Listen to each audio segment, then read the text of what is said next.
কি রান্না করবেন এটা দিয়ে? হ্যাঁ, চিকেন রান্না করবো।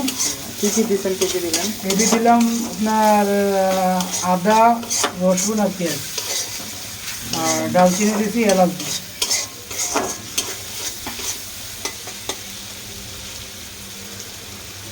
ভালো করে কষামো, কষানোর পরে ইয়ে দেবো,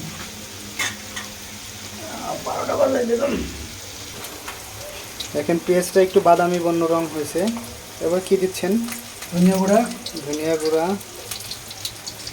মরিচ গুঁড়া, মরিচ গুঁড়া, পরিমাণ মতো ধনিয়া গুঁড়া, পরিমাণ মতো মরিচ গুঁড়া, পরিমাণ মতো হলুদ গুঁড়া, এরপরে চিকেন মশলা। চিকেন মশলা।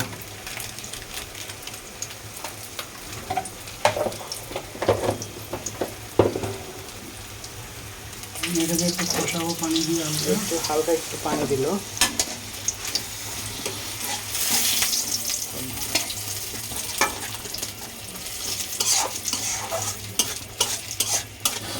দেখেন মশলাটা কত সুন্দর একটা কালার এবং অনেক সুন্দর একটা ফ্লেভার বের হয়েছে।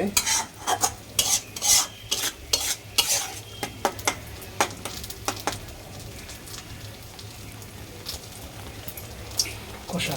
এটা হচ্ছে এটা চিকেন ভুনা। চিকেন ভুনা হবে না? চিকেন ভুনা। চিকেন ভুনা।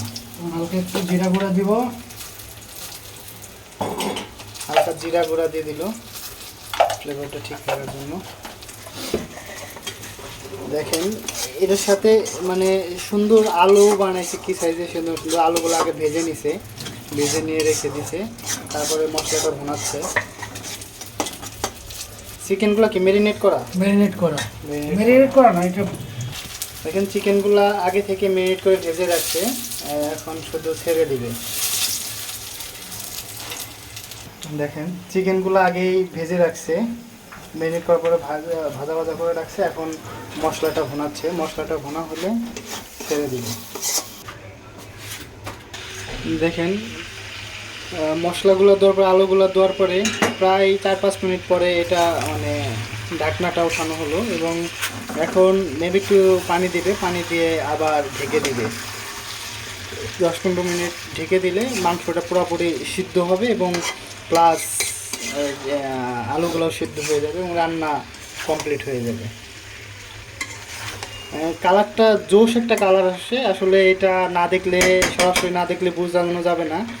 আর সুন্দর একটা ফ্লেভার বের হয়েছে। এই পদ্ধতি আপনারা চাইলে সবাই মাংস রান্না করতে পারেন সহজে এবং সুস্বাদু একটা রেসিপি তৈরি করতে পারেন।